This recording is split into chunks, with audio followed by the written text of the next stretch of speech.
Hello, welcome back to my YouTube channel. അപ്പോൾ ഞാൻ ഇന്നിവിടെ എൻ്റെ കസിൻ്റെ വീട്ടിൽ വന്നിരിക്കുകയാണ്. ശനിയാഴ്ച കാരണം നമ്മൾ വിചാരിച്ചു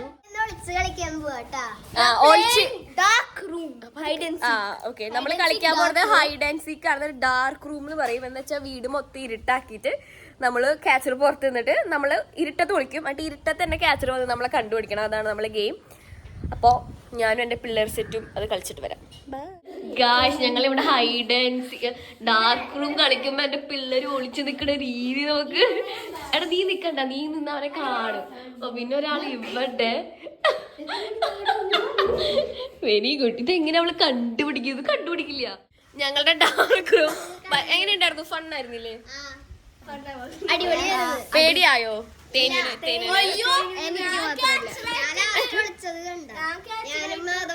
അതിവൻ സ്പൈഡർമാൻ, കുഞ്ഞുണ്ണിയാണ് സ്പൈഡർമാൻ. എന്റെ കൈ പൊട്ടി. അത് ഡാർക്ക് റൂം കളിക്കുന്ന ഇടയിലേക്ക് കോറി. മറ്റേ ഞങ്ങൾ 3 പേരായിട്ട് ഇരിക്കുന്ന സമയം നമ്മള് വീട്ടിൽ പോവാന് വെറുതെ റോട്ട് കൂടെ മഴ പെയ്യുന്നു. ഈ കൊടവള് ഒടിച്ച് 2 പീസാക്കിണ്ട്. പീസാക്കിയതൊന്നും പീസാക്കിയില്ല, വെറുതെ. അതുകൊണ്ടാണ് അവിടെ പിടിച്ചിരിക്കണത്. ഒടിഞ്ഞു പോവല്ലെങ്കിൽ അല്ലേ? ഇല്ല, ഒന്നും ഒടിഞ്ഞു പോയില്ല. നീ എവിടെ ഒളിച്ചേ പറ. ഞാനേ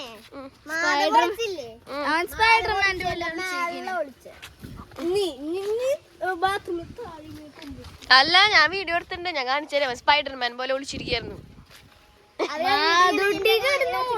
എന്റെ കൈ ഫുള്ള് പൊട്ടി. കംപ്ലൈന്റ് ബോക്സ് അല്ലത്. ഇതൊന്നും ഞാൻ ഇടില്ല.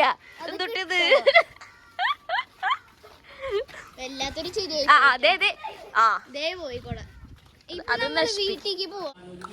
ലിയോ കണ്ട പട്ടികളുടെ കൂടെ തല്ലുകൂടി അവളെ കഴുത്തിന്മ കടി കിട്ടി. ഇതേ പൊട്ടിരിക്കുക. കുറുമ്പി. ലിയോ കുറുമ്പിയാണല്ലേ? അതിനാണ് കോലം ബെൽറ്റൂരിട്ടത്. കണ്ട പട്ടികളെ കൂടെ കടി കൂടാൻ പോയിട്ട്.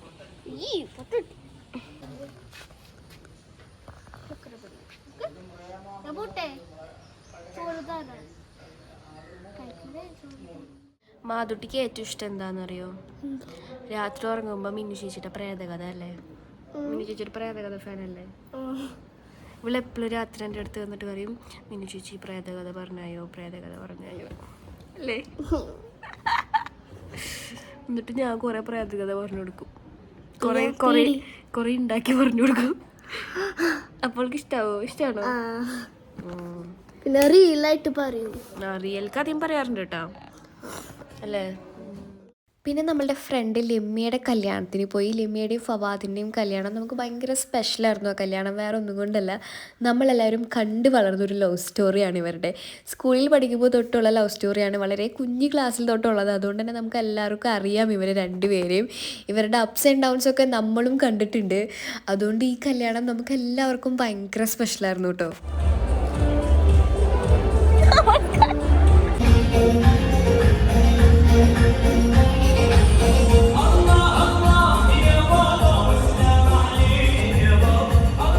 പിന്നെ സ്കൂളും കോളേജൊക്കെ കഴിഞ്ഞിട്ടുണ്ടെങ്കിൽ ഫ്രണ്ട്സിനൊക്കെ കാണണമെങ്കിൽ ഇതുപോലെ വല്ല കല്യാണങ്ങളൊക്കെ വേണമല്ലോ. അപ്പം നമ്മളെ ഫ്രണ്ട്സിനൊക്കെ കണ്ടു നമ്മളങ്ങനെ കുറേ നേരം സംസാരിച്ചൊക്കെ ഇരുന്നു.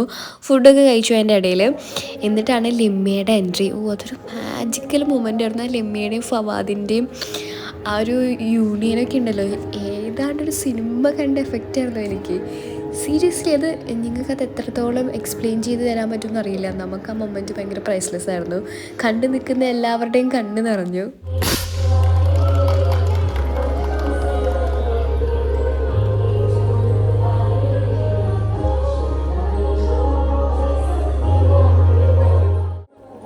years ഓഫ് ട്രൂ ലവ് ആണ് ഈ കാണുന്നത്.